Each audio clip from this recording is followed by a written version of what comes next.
juste dire que cette expérience est excessivement mal conçue et témoigne d'une méconnaissance totale de la façon dont se comportent les nuages. Quel que soit l'angle sous lequel on la considère, elle est très mal conçue et ne vous apprendra rien sur ce qui se passe dans l'atmosphère. Je ne suis pas d'accord. Je précise que les gens qui travaillent avec nous sont des experts en aérosol et en chimie atmosphérique. Ils savent donc de quoi ils parlent. Et je sais qu'eux aussi sont en désaccord avec vous. Je sais qu'il y a des points de vue différents sur la question, mais le vôtre est extrême. Pose fois, au cours de mes conférences, de me retrouver face à des gens très énervés qui tentaient de me convaincre que ce que je faisais était une totale perte de temps. Avez-vous lu mon livre? J'en ai entendu parler. Alors ne venez pas discuter de physique des nuages. Toute votre théorie ne tient pas debout.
Quand on me dit « je ne crois pas au réchauffement planétaire », je réponds « moi si, mais je ne crois pas que le CO2 produit par les hommes en soit la seule cause ».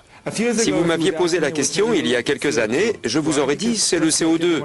Pourquoi? Parce que, comme tout le monde, j'écoutais ce que disaient les médias. Les nouvelles du réchauffement planétaire provoqué par l'homme dont les médias nous inondent semblent chaque jour plus extraordinairement apocalyptiques. Et malgré tout, un certain nombre d'éminents spécialistes du climat affirment aujourd'hui que cette théorie n'a tout simplement aucun sens. Il y a eu des périodes dans l'histoire de la Terre lors desquelles la quantité de CO2 était 3 fois plus élevée qu'aujourd'hui, 10 fois plus élevée même. Si le CO2 avait un effet aussi capital sur le climat, ça apparaîtrait sur la courbe des températures. Si on analyse le climat à l'échelle géologique, on n'accordera jamais au CO2 une influence aussi importante. Aucun changement climatique majeur de ce dernier millénaire peut s'expliquer par le CO2. On ne peut pas dire que le CO2 est à l'origine des variations climatiques, il ne l'a jamais été. J'ai souvent entendu dire qu'il y avait un consensus de milliers de scientifiques sur la question du réchauffement planétaire, selon lequel les hommes seraient en train de causer un changement catastrophique du système climatique. Eh bien moi, en tant que scientifique, je pense que c'est faux. Prétendre que le GIEC rassemble les 1500 ou 2500 meilleurs scientifiques du monde est faux. Il suffit de regarder les biographies de ses membres. Tous ne sont pas scientifiques. Pour faire monter le nombre à 2500, ils ont dû faire appel à des réviseurs, à des fonctionnaires, etc., à tout ce qui leur passait sous la main. Et ils n'ont demandé l'accord de personne. Beaucoup, d'ailleurs, ne sont pas d'accord. Je connais un certain nombre de personnes, de vrais spécialistes, qui, n'étant pas d'accord avec la polémique, ont démissionné et qui, malgré tout, sont restés dans la liste des auteurs et sont entrés parmi les fameux 2500 meilleurs scientifiques du monde. Voici l'histoire d'une théorie sur le climat qui s'est transformée en idéologie politique. Je n'ai plus envie de parler de mouvement écologiste parce que c'est devenu un mouvement d'activisme politique très influent sur le plan international. Voici comment tout un domaine de la science a été dénaturé. Les scientifiques du climat ont besoin qu'il y ait un problème s'ils veulent qu'on finance leurs travaux. Nous avons tout intérêt à provoquer la panique pour que de l'argent soit investi dans les sciences du climat. On nous dit de nous inquiéter car le climat mondial est en train de changer. Mais le climat mondial n'a jamais cessé de changer. La longue histoire de la Terre est ponctuée de périodes bien plus chaudes ou bien plus froides que la nôtre. Le climat a toujours évolué sans que nous, les hommes, n'y soyons pour quelque chose. La tendance actuelle au réchauffement remonte à il y a au moins 200 ans. Elle suit une période très froide de l'histoire de la Terre que les climatologues appellent petit âge de glace. Au XIVe siècle, l'Europe est entrée dans le petit âge de glace. Et durant les hivers les plus durs et les plus rigoureux de cette période-là, la Tamise gelait. Avant le petit âge de glace, a eu lieu une période de douceur, lors de laquelle les températures étaient plus chaudes qu'aujourd'hui. Une période que les climatologues appellent optimum médiéval. En Europe, elle correspond au temps des bâtisseurs de cathédrales. Il est important de comprendre que le climat au Moyen-Âge a permis un tout nouveau style de vie. De nos jours, on s'imagine que le réchauffement aura des conséquences apocalyptiques, mais en fait, quand on décrit cette période médiévale de chaleur, elle est toujours associée à la richesse. En remontant encore le temps, au-delà de l'optimum médiéval, on découvre d'autres périodes chaudes, dont une très longue durant l'âge de bronze et l'âge de pierre, que les géologues appellent optimum climatique Holocène. Les températures étaient alors sensiblement supérieures aux températures actuelles. Et cela durant 3 millénaires. Les variations climatiques du passé étaient de toute évidence naturelles. Alors pourquoi serait-ce différent aujourd'hui? Selon la théorie du réchauffement planétaire généré par l'homme, le dioxyde de carbone émis par l'industrie fait grimper les températures. Mais qu'est-ce qui le prouve? Quiconque affirmant que le dioxyde de carbone est le responsable majeur du réchauffement planétaire du XXe siècle n'a pas vu les chiffres élémentaires. Ces 150 dernières années, la température de la planète a augmenté d'un peu plus d'1 demi-degré Celsius. Mais curieusement, ce réchauffement a principalement eu lieu au début du XXe siècle, entre 1905 et 1940, au moment où la production industrielle était relativement faible. Puis après 1940, le climat s'est rafraîchi. Voici un relevé des températures de l'Arctique au cours du XXe siècle. Durant le boom économique de l'après-guerre, les températures s'effondrent. Et paradoxalement, elles cesseront de décroître seulement lors de la crise économique des années 1970. Très clairement, le CO2 ne peut pas causer les changements de température. Il en est le produit. Il suit les changements de température. Les mesures réalisées grâce au forage de la calotte glaciaire nous conduisent au cœur même du problème. On dit que la température montera si le taux de CO2 en tant que gaz à effet de serre augmente dans l'atmosphère. Mais les forages font la démonstration inverse. Ils prouvent que l'hypothèse fondamentale de la théorie du changement climatique due à l'homme est fausse. Pour nombre de scientifiques, la conclusion s'impose. Le soleil gouverne le climat. Le CO2 ne compte pas. Alors pourquoi, si tel est le cas, nous assène-t-on constamment, jour après jour, que le réchauffement planétaire est le fait de l'homme? Tout ce qu'il y a de vert dans cette affaire, ce sont les billets. Notre planète est totalement aux abois. Notre espèce est désormais incontrôlable. La question du sujet a commencé avec Margaret Thatcher. Elle s'est toujours beaucoup impliquée dans la promotion de l'énergie nucléaire. Je m'en souviens puisque j'ai été secrétaire d'État à l'énergie. Et cela bien avant que l'on parle du problème du changement climatique. Parce qu'elle s'inquiétait pour la sécurité de l'énergie. Et que ni le pétrole, ni le syndicat national des mineurs ne lui inspiraient confiance. Elle ne croyait ni au pétrole, ni au charbon. Elle pensait donc que nous devions continuer à développer l'énergie nucléaire.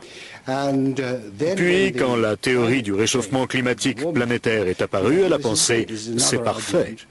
Voilà un nouvel argument en faveur du nucléaire, puisque cette énergie-là ne créait pas d'émissions de CO2. Tel était son propos, qui depuis a été quelque peu déformé. Elle s'est donc rendue à la Royal Society, l'Académie britannique des sciences, et a dit « il y aura de l'argent à la clé si vous prouvez cette théorie ». Alors forcément, ils l'ont prouvé. Inévitablement, dès lors que les politiques soutiennent une cause et y associent leur nom d'une manière ou d'une autre, l'argent afflue. C'est ainsi. Et inévitablement, les institutions de recherche et de développement se sont mises à bouillonner, si je puis dire. Elles allaient étudier le climat, mais en mettant un accent particulier sur la relation entre le dioxyde de carbone et la température. En 1988, à la demande de Madame Thatcher, le Met Office met en place une équipe de modélisation climatique qui constituera plus tard la base d'un nouveau comité international baptisé GIEC, le groupe d'experts intergouvernemental sur l'évolution du climat. Et le premier grand rapport qu'ils ont publié prévoyait une catastrophe climatique provoquée par le réchauffement planétaire. Je me souviens de la conférence destinée à la presse scientifique à laquelle j'ai assisté. J'étais frappé par deux choses. Premièrement, la simplicité et l'éloquence du message, ainsi que l'énergie avec laquelle il nous était transmis. Et deuxièmement, le mépris total de toutes les découvertes climatologiques réalisées jusqu'alors, y compris le rôle du Soleil, qui pourtant avait été au centre d'une réunion importante de la Royal Society quelques mois plus tôt.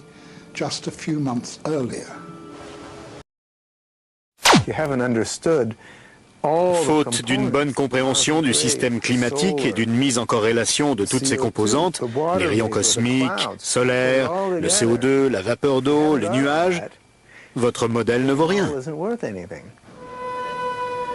L'éventail des prévisions climatiques varie considérablement. Ces variations résultent d'une légère modification des hypothèses sur lesquelles les modèles sont fondés. J'ai travaillé avec des modélistes. Or, en fignolant les paramètres d'un modèle mathématique, on modélise tout et n'importe quoi. On peut faire apparaître un réchauffement ou un refroidissement du climat en y apportant des modifications. C'est de la pure propagande. Les rapports officiels émis par le GIEC sont souvent très alarmants. Mais sont-ils fiables? J'ai été scandalisé par la lecture du deuxième et du troisième rapport d'évaluation. Ce n'était qu'une addition d'informations inexactes sans aucune source scientifique. En tout cas, pratiquement aucune littérature scientifique élaborée par des spécialistes sérieux n'y était citée. Dans une lettre ouverte au Wall Street Journal, l'ex-président de l'Académie nationale américaine des sciences, le professeur Frederick Seitz, révèle que le GIEC a bien censuré les commentaires de certains scientifiques. Il écrit « Ce rapport n'est pas conforme à la version approuvée par les scientifiques ayant contribué à sa rédaction ». De fait, plus de 15 points importants du chapitre scientifique ont été supprimés. Comme par exemple, aucune étude n'a pu prouver de façon définitive que l'on pouvait attribuer les changements climatiques aux gaz à effet de serre. Ou encore, à ce jour, aucune étude ne peut dire que l'homme est totalement ou même en partie responsable des changements climatiques observés. Et le professeur Seitz de conclure, jamais je n'ai constaté une violation aussi alarmante des règles de la déontologie que celle dont témoignent les événements qui ont abouti au rapport du GIEC. En retour, le GIEC ne nie pas avoir supprimé des articles, tout en certifiant que cela n'a pas été fait par malhonnêteté ou parti pris, et affirme que, par ailleurs, les incertitudes sur les causes du réchauffement global ont été conservées. Les modifications auraient été apportées suite à des remarques faites par certains gouvernements, par des scientifiques indépendants et par des ONG. Quand j'ai démissionné du GIEC, j'ai cru que l'affaire était classée, jusqu'à ce que je constate que mon nom figurait encore sur l'avant-projet. J'ai donc demandé qu'il soit retiré. On m'a dit que j'avais contribué à l'écrire et que par conséquent, il y resterait. J'ai répondu que je n'y avais pas vraiment contribué puisqu'on n'avait pas transcrit ce que je disais. Enfin, ça a été un vrai combat jusqu'à ce que je les menace de poursuites juridiques et qu'ils finissent par enlever mon nom. Et je ne suis pas le seul à qui ce soit arrivé. Je connais un certain nombre de personnes, de vrais spécialistes qui, n'étant pas d'accord avec la polémique, ont démissionné et qui malgré tout sont restés dans la liste des auteurs et sont entrés parmi les fameux 2500 meilleurs scientifiques du monde. À trop secouer le cocotier, on risque de prendre une noix sur la tête. Cela va nous arriver, c'est compréhensible. Mais ça devient assez inquiétant, difficile à vivre, et les attaques sont de plus en plus personnelles. Il y a eu des menaces de mort et ce genre de choses. Croyez-moi, ce n'est pas une promenade de santé. Paul Driessen est un ancien militant écologiste. Ma grande inquiétude, c'est que les politiques mises en œuvre pour soi-disant lutter contre le réchauffement climatique aient une répercussion désastreuse sur les populations les plus pauvres du globe. Ça semble cher aux Européens et aux Américains, mais pour les Africains, inutile d'en parler. C'est contraire au bon sens. Les pays riches peuvent se permettre des expérimentations coûteuses sur les énergies nouvelles, mais nous, on en est encore au stade de la survie. Honnêtement, je ne vois pas comment un panneau solaire pourrait alimenter une aciérie ou une ligne de chemin de fer. Ça pourrait peut-être suffire pour un transistor. Tout ce qu'il y a de vert dans cette affaire, ce sont les billets. Notre planète est totalement aux abois. Notre espèce est désormais incontrôlable.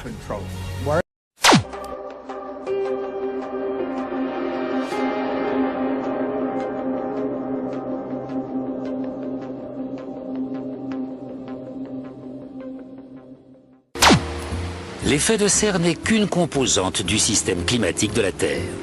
Et le CO2 est un gaz à effet de serre relativement mineur. L'atmosphère se compose d'une multitude de gaz dont un petit pourcentage s'appelle gaz à effet de serre. Et 99% de ce tout petit pourcentage est de la vapeur d'eau, le gaz à effet de serre le plus important. La vapeur d'eau est un gaz à effet de serre de loin le plus important.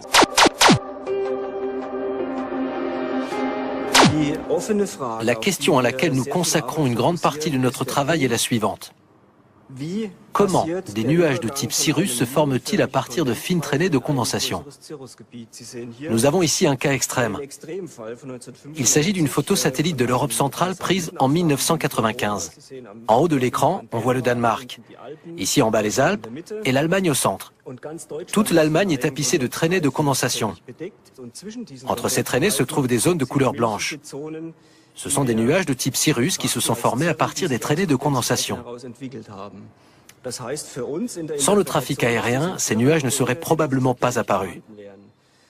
C'est pourquoi on suspecte le trafic aérien de jouer un rôle majeur dans les changements climatiques.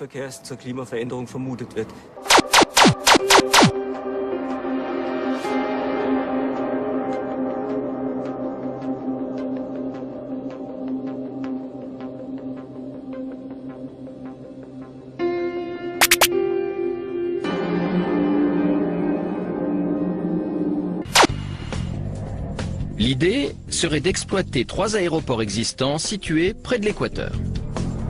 Des avions ultra rapides chargés de soufre en décolleraient à fréquence régulière. Ce serait pas une grosse opération? Non, c'est assez modeste, surtout comparé au nombre d'appareils que possèdent les grosses compagnies aériennes.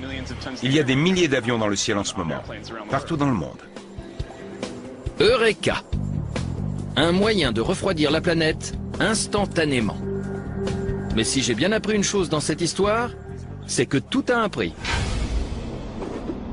On devra peut-être en arriver là pour sauver le monde. Mais autant se préparer à faire des choix difficiles. Sauver le Groenland, mais assécher l'Asie et l'Afrique.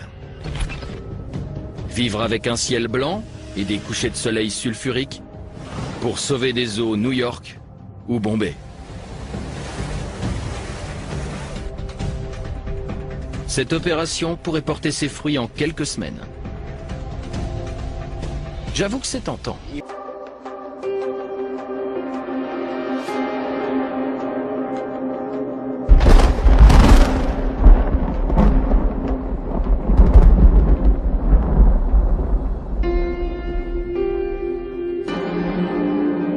Et grâce au télescope qui nous permet aujourd'hui de voir bien au-delà du système solaire, nous avons commencé à comprendre que notre monde fait partie intrinsèque d'une galaxie toujours en mouvement.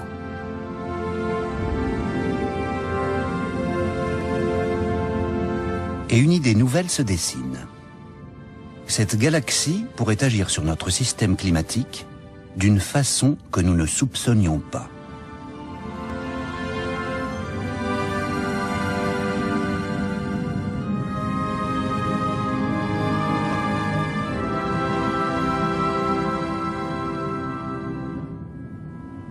Depuis plus de 10 ans, le physicien danois Henrik Svensmark travaille sur une nouvelle théorie du climat qui pourrait remettre en cause notre compréhension du changement climatique.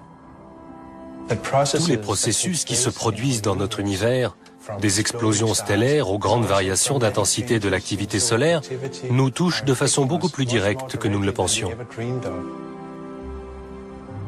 Nous avons suivi Henrik Svensmark dans sa lutte pour se faire entendre. Se faire entendre par une communauté scientifique peu disposée à accepter l'idée que le réchauffement climatique actuel puisse avoir des causes naturelles. Les nuages et la vapeur d'eau produisent un effet de serre considérable sur le climat terrestre. Ce seraient donc les nuages au-dessus de nos têtes les responsables du réchauffement? Tout le monde se préoccupe du dioxyde de carbone, mais les nuages jouent un rôle déterminant dans le changement climatique.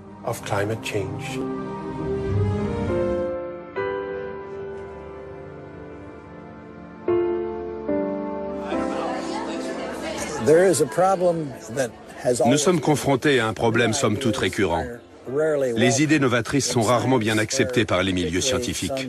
Et ça, d'autant plus lorsqu'elles proviennent de quelqu'un de jeune et d'inconnu dans le domaine de recherche concerné. Il peut alors avoir beaucoup de mal à faire publier ses travaux. Notre théorie peut se résumer ainsi. Au lieu de considérer les nuages comme étant le résultat du climat terrestre, il faut inverser les choses et voir le climat comme le résultat des changements dans la couverture nuageuse.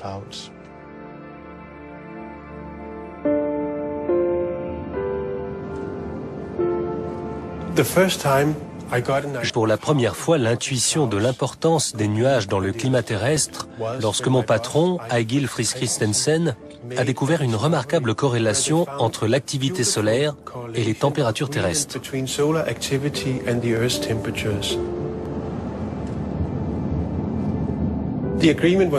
La corrélation était si forte que ça ne pouvait pas être une coïncidence. Ça m'a encouragé à chercher dans cette voie et à prendre en compte les nuages dans ma recherche d'une explication.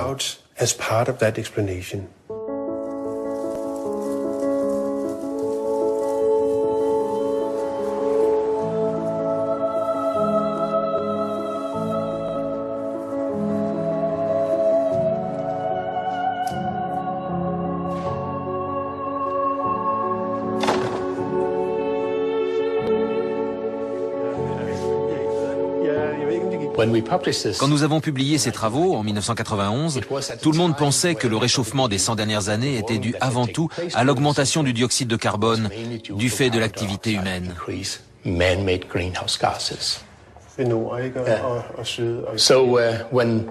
La communauté scientifique a donc été très surprise de découvrir la corrélation quasi parfaite entre les variations de l'activité magnétique solaire et la température terrestre. Nos expériences montraient de façon très claire que lorsque l'activité magnétique du Soleil était plus importante, la température de la Terre était plus élevée. Personne n'était en mesure d'expliquer quel mécanisme pouvait être à l'origine de ce phénomène.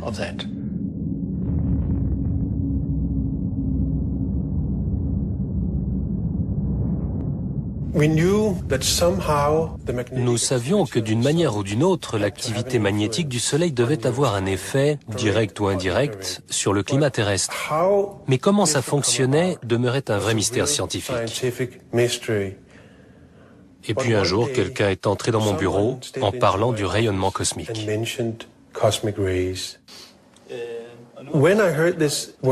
Lorsque j'ai entendu ce terme, j'ai immédiatement pensé à une expérience que j'avais faite au lycée, dans ce qu'on appelait une chambre à nuages. À l'intérieur de cette chambre, l'air est supersaturé, et quand les particules des rayons cosmiques le traversent, ça produit une chaîne de gouttelettes qui forment comme un petit nuage. Avec cette image en tête, je me suis dit, et si le rayonnement cosmique était responsable de la formation des nuages? Et si le Soleil, avec son champ magnétique, était capable de modifier la couverture nuageuse de la Terre? Nous aurions alors une parfaite explication du changement climatique. Le Soleil en serait le principal responsable, par le biais des nuages que nous voyons chaque jour dans le ciel.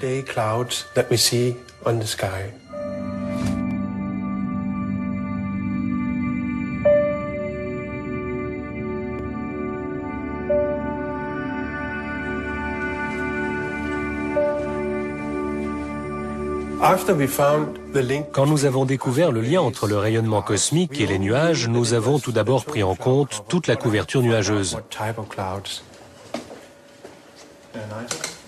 Mais je devais trouver ensuite de quels nuages précisément il s'agissait. Une nouvelle série de données nous a permis d'étudier plus précisément cette question. Nigel Marsh est alors venu en renfort. Il m'a aidé à analyser ces données. Et à notre grande surprise, nous avons découvert que ce lien est très net, surtout sur les nuages de basse altitude. Ce sont de bonnes nouvelles pour notre théorie. Ça signifie donc que les nuages de basse altitude ont un fort effet refroidissant sur le climat terrestre. Si leur quantité augmente, le climat se refroidit. Mais si on a un rayonnement cosmique moins intense, on a aussi moins de nuages de basse altitude, et la Terre se réchauffe. Les données du ISCCP, ce sont des rayons infrarouges. C'est intéressant. J'ai entendu parler pour la première fois des travaux de Henrik Svensmark quand j'ai commencé à m'intéresser à la façon dont les aérosols, les particules en suspension, étaient produits dans l'atmosphère terrestre. C'est une question essentielle car les nuages sont formés à partir de ces particules d'aérosols présentes dans l'atmosphère. Le satellite analyse un paramètre spécifique. Au cours de nos recherches, nous avons découvert que les rayons galactiques cosmiques sont capables de moduler les aérosols, ces particules présentes dans les couches les plus basses de l'atmosphère. En fait, nous sommes en mesure de prouver que les aérosols produits par ce rayonnement cosmique sont modulés de façon très importante dans les couches les plus basses, celles qui contiennent justement les nuages qui ont un effet refroidissant sur la Terre. Ce qu'on ne comprend pas encore, c'est comment et pourquoi ils se forment. C'est justement là que le rayonnement cosmique peut entrer en jeu. Car que fait-il lorsqu'il pénètre dans l'atmosphère terrestre? Il produit des ions. Nous pensons que ces petites charges aident à former ces aérosols présents dans l'atmosphère terrestre.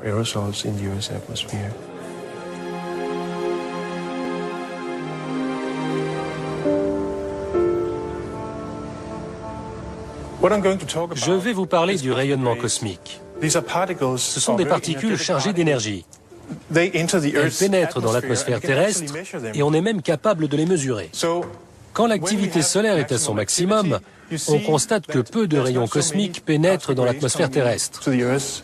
Ça s'explique par le fait que le Soleil a alors un champ magnétique très puissant. Les particules présentes dans l'espace galactique ont beaucoup de mal à entrer dans le système solaire. Il semble donc y avoir un lien entre les changements dans l'activité solaire et les changements de climat.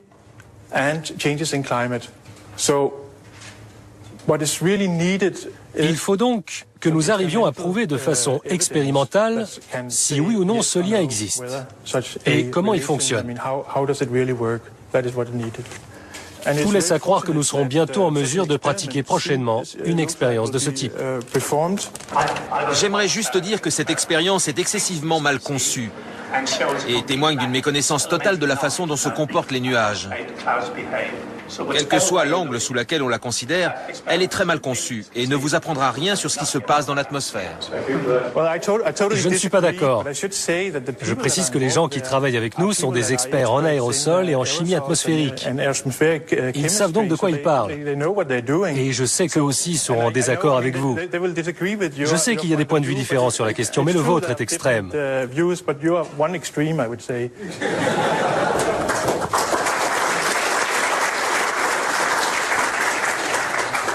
Il m'est arrivé de nombreuses fois au cours de mes conférences de me retrouver face à des gens très énervés qui tentaient de me convaincre que ce que je faisais était une totale perte de temps. Avez-vous lu mon livre? J'en ai entendu parler. Alors ne venez pas discuter de physique des nuages. Toute votre théorie ne tient pas debout.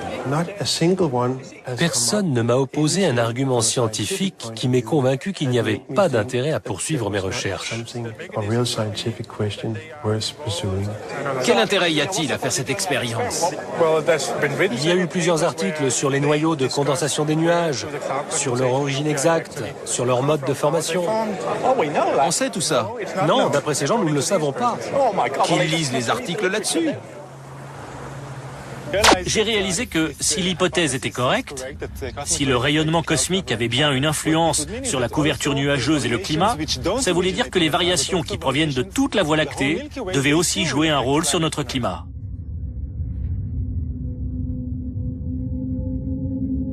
Je m'intéresse à l'astronomie depuis l'enfance. C'est pour ça que je suis devenu astronome. J'ai toujours aimé la Voie lactée. J'aime sortir dans la nuit et admirer la merveilleuse galaxie dans laquelle nous nous trouvons. C'est là que nous vivons.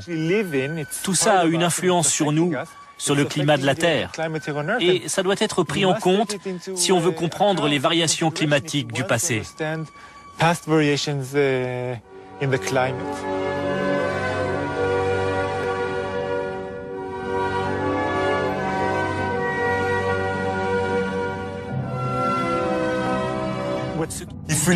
Si on regarde la Voie lactée d'en haut, on compte 4 bras spiraux, car elle fait partie des galaxies à bras spiraux.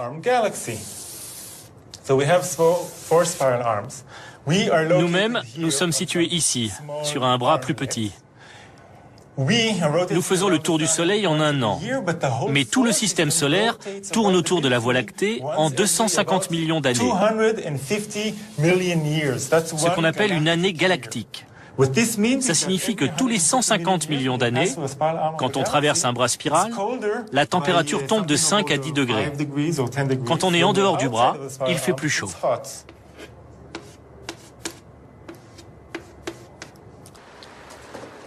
J'ai travaillé en collaboration avec Jan Weiser et nous avons reconstitué les températures terrestres.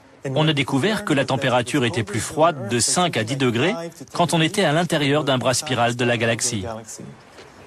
Personne n'avait mis ça en évidence avant, et nous étions très surpris. Mais le plus intéressant, c'est que ça signifie que le rayonnement cosmique est le facteur le plus important pour le climat de la Terre, du moins à l'échelle géologique. Et la seule explication qu'on puisse donner à ça est la théorie de Svensmark sur la couverture nuageuse. Quand on compare les données géologiques et les données astronomiques, voilà ce que ça donne. Vous pouvez constater qu'il y a une correspondance. La courbe noire représente la reconstruction géologique des températures sur la Terre sur la base des données géochimiques de Jan Weiser. Et en rouge, vous avez la variation de l'intensité du rayonnement cosmique. Quand on voit ces deux courbes, on constate une très forte corrélation. Statistiquement, c'est très parlant. Mais même sans se plonger dans les chiffres, devant ça, on voit tout de suite que c'est très significatif. Quand on fait une expérience, il y a toujours une part d'incertitude, car on remet en question tout ce qu'on fait. On se demande si c'est la bonne façon de procéder. Mais nous avons été très méticuleux. Et nous avons soumis nos idées au plus grand nombre possible de tests. Je pense sincèrement que nous avons découvert un mécanisme très important. Et la façon dont il fonctionne nous a tous surpris.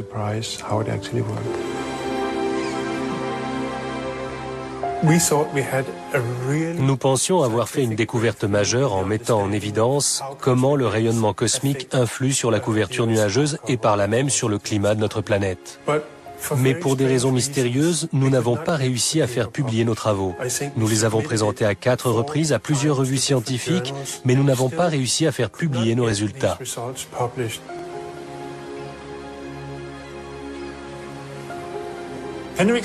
Svensmark et son équipe avaient obtenu de très bons résultats. Et je pensais qu'ils seraient publiés immédiatement ou dans les mois qui suivraient leur découverte. Or, ils ont mis 16 mois à se faire publier. La raison à cela est selon moi une réticence de la communauté scientifique, et plus précisément celle qui soutient que l'effet de serre est dû à l'activité humaine, à accepter l'idée que cette nouvelle théorie, déjà étayée par quantité de preuves empiriques, le soit maintenant par des preuves expérimentales.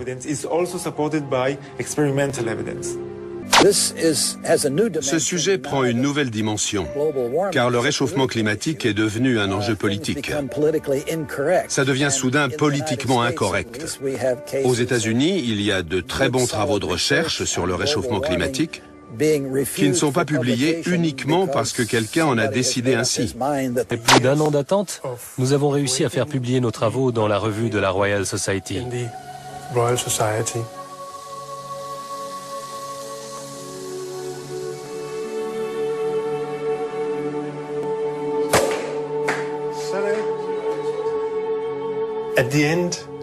Alors que cette aventure se termine, je peux dire en confiance, oui, nous avons trouvé une très belle solution au mystère des nuages. Il reste cependant un mystère, celui de savoir quand le reste de la communauté des climatologues comprendra que ce sont des forces extérieures à notre planète qui contrôlent notre climat. Ces idées montrent que la Terre n'est pas une petite île isolée flottant dans l'univers. Nous faisons partie du grand univers, et les processus qui s'y déroulent, comme la formation des étoiles ou les variations de l'activité solaire, ont une influence sur notre climat. Et tous ces facteurs peuvent produire des changements considérables.